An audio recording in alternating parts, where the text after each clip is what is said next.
Hello, ഏയ് ഒന്നിങ്ങോട്ട് വന്നേ. എന്നെയാണോ? ആ, ഒന്ന് വരൂ.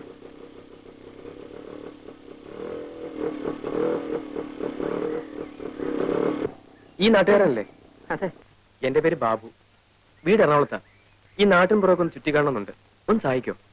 അതിപ്പോ ഞാൻ എങ്ങനെ സഹായിക്കാനാ? ഇവിടുത്തെ ഭംഗിയുള്ള സ്ഥലങ്ങളൊക്കെ ഒന്ന് കാണിച്ചു തന്നാ മതി. ഓ. ഫോർ എക്സാമ്പിൾ അമ്പലങ്ങൾ, പുഴ, വയലുകൾ. അല്ല, അതിനെന്താ വേണ്ടെന്ന് വെച്ച് തരാം. ഇതിനു മുമ്പ് നമ്മൾ തമ്മിൽ എവിടെ വെച്ച് കണ്ടതുപോലൊരു തോന്നൽ. ഇല്ലല്ലോ. ഞാൻ ഇന്നലെ ഈ നാട്ടിൽ വന്നത് തന്നെ. എന്റെ ചേട്ടൻ ഇവിടെ ജോലി. വരുമ്പോൾ ഒരു റാസ്കലിനോട് എന്റെ ചേട്ടന്റെ വീട്ടിലേക്കുള്ള വഴി ചോദിച്ചു. അയാൾ വഴി ആകെ തെറ്റിച്ച് പറഞ്ഞെന്ന് 10-20 മൈൽ എന്നെ കറക്കി. അയ്യോ, ആരാ വഴി തെറ്റിച്ചേ? ആരാണെന്നറിയില്ല. പരിചയമില്ലാത്ത ആളായതുകൊണ്ട് ഞാൻ അത്ര ശ്രദ്ധിച്ചുമില്ല. ചേ, ആരായാലും അങ്ങനെ ചെയ്ത മോശമായി. സാറ് വരണം, ഈ നാട്ടിലെ സ്ഥലങ്ങളൊക്കെ ഞാൻ കാണിച്ചു തരാം. ആ, ഇത്രയൊക്കെ ആയിട്ടും സാറിന്റെ പേര് ചോദിച്ചില്ലല്ലോ. ആ, പേരെന്താ? വാസുണ്ണി. ആ, വാസുണ്ണി കയറിക്കോളൂ.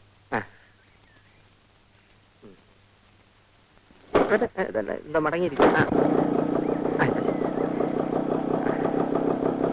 നേരെ പോട്ടെ. ശിവൻപിള്ളേ, ഇന്ന് എന്നെ പ്രതീക്ഷിക്കണ്ട.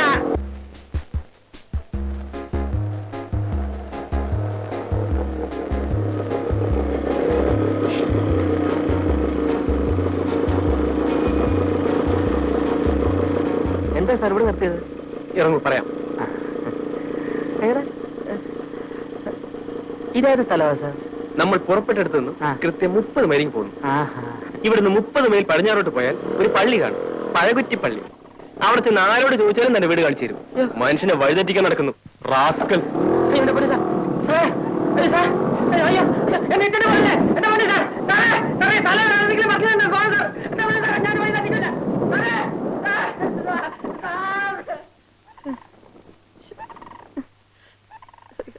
പൈസ പോലും ഇല്ല. ഒരാവശ്യമില്ലാത്ത പണിയായിപ്പോയി.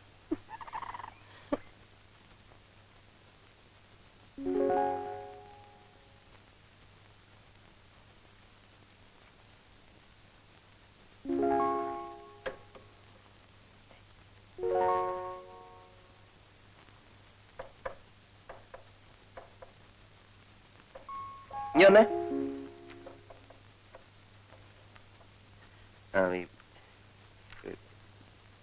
പോസ്റ്റ് ഓഫീസിൽ പോയിട്ട് ഒരു ഇല്ലന്റ് വാങ്ങിച്ചോണ്ട് വരണം.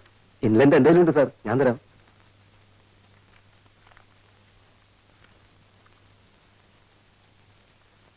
ഇതാ. പിന്നെ ഒരു കാര്യം കൂടെ ചെയ്യണേ. ആ ബ്ലോക്ക് ഓഫീസിൽ പോയി എന്തെങ്കിലും വിശേഷം ഉണ്ടോ എന്നൊന്ന് അറിഞ്ഞു വരും. എന്ത് വിശേഷം സാർ? അല്ല, അവിടെ എന്തെങ്കിലും വിശേഷം കാണും. ബസ്സിന് കാശ്.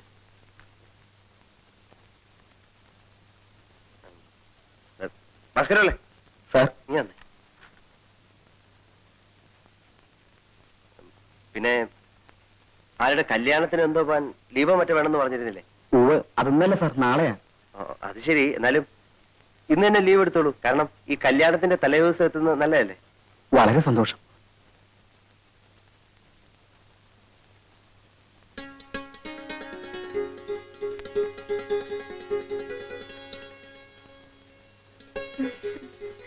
അല്ല, ഈ ഓഫീസിലോട്ടൊക്കെ എന്തിനാ കയറി വരുന്നത്? വന്നാലെന്താ? അല്ല, ഇവിടെ പലരും വരുന്നതല്ലേ. ഏതായാലും വന്നതിലേക്ക് ഇരിക്കും. ഇരിക്കുന്നേ.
എന്തായാലും വീട്ടിൽ നിന്നും പോന്ന ശേഷം ചേട്ടൻ നല്ല പ്രോഗ്രസ് ഉണ്ട്.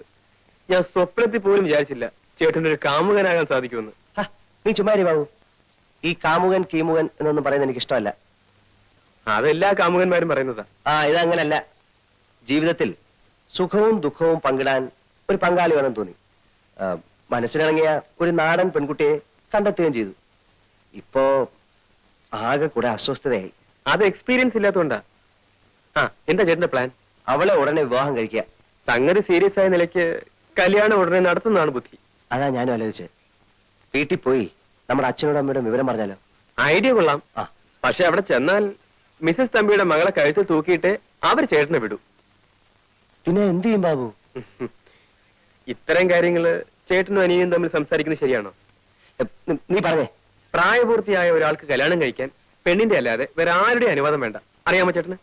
അത് ശരിയല്ല. കാരണം നമ്മൾ നേരായ മാർഗത്തിൽ കൂടെ സഞ്ചരിച്ചില്ലെങ്കിൽ. നേരായ മാർഗമാണ് ഈ പറയുന്നത്. എന്തായാലും നമ്മുടെ ഡാഡിയും മമ്മിയും ഇതിന് സമ്മതിക്കില്ല. ആ നിലയ്ക്ക് കല്യാണം കഴിഞ്ഞിട്ട് അവരെ അറിയിക്കുന്നതല്ലേ നല്ലത്. അല്ല ബാബു, ഈ കല്യാണം എന്നൊക്കെ പറയുമ്പോ എന്താന്ന് വെച്ചാലേ എനിക്ക് പേടിയാവുന്നു. പേടിയും പ്രേമവും ഒരു കുടയുടെ കീഴിൽ പോവില്ല. ചേട്ടൻ ധൈര്യമായിരിക്കെ. നമുക്ക് ആ പെൺകുട്ടിയുടെ വീട്ടിൽ പോയി കല്യാണം ആലോചിക്കാം.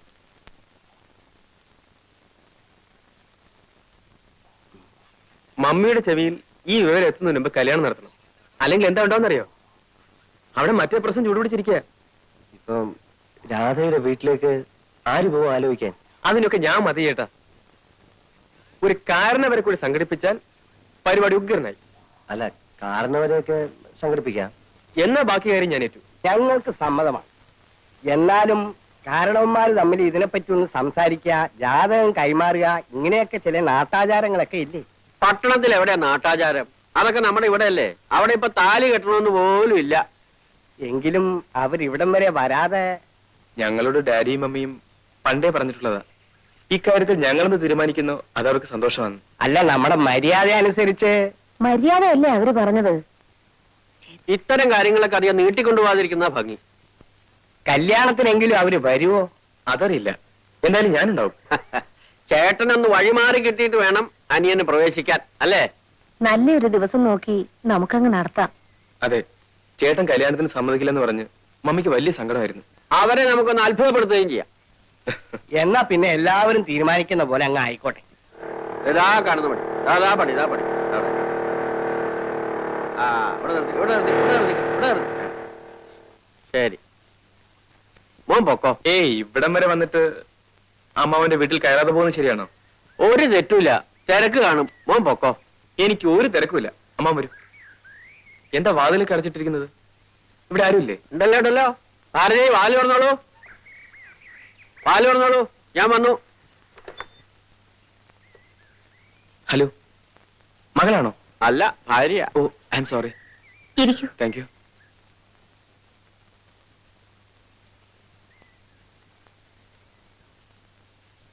എന്നെ പരിചയപ്പെടുത്തിയില്ലല്ലോ. ഇത് ബാബു, വില്ലേജ് എക്സ്റ്റൻഷൻ ഓഫീസർ വിനയന്റെ നേരെ അനിയൻ. ചേട്ടന് പരിചയം ഉണ്ടായിരിക്കും. ഇല്ല. വിനയം വളരെ തിരക്കുള്ള ആളല്ലേ, ഞാൻ വിളിച്ചോണ്ടൊന്നും ബുദ്ധിമുട്ടിക്കാറില്ല. ചേച്ചി, ഒരു ദിവസം ഞാൻ വിളിച്ചോണ്ട് വരാം. പക്ഷെ സദ്യ തരണം. പ്രധാന കാര്യം പറയാൻ മറന്നു. ചേട്ടന്റെ കല്യാണം ഉറപ്പിച്ചു. അമ്മാവന്റെ ഒപ്പം ചേച്ചിയും കല്യാണത്തിന് വരണം. കൊണ്ടുവരണം അമ്മാവ, ഇല്ലെങ്കിൽ ഞാൻ ഇവിടെ നിന്ന് പിടിച്ചോണ്ട് പോകും. കുടിക്കാൻ എന്തെങ്കിലും കൊണ്ടുവരട്ടെ? ഒന്നും വേണ്ട, ഞാൻ പിന്നീട് വരാം. അപ്പൊ കല്യാണത്തിന് കാര്യം മറക്കണ്ട കേട്ടോ. പറ്റേ അമ്മാവ?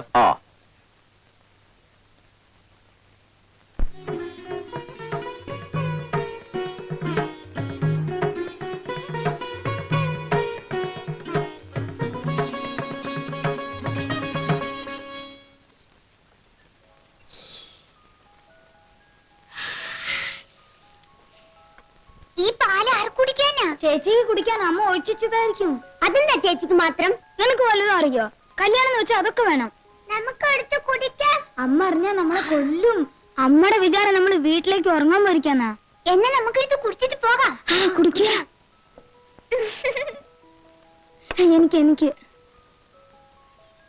മതി, എനിക്ക് മതി, എനിക്ക് വേഗം വേഗം താ. എനിക്ക് എന്നാ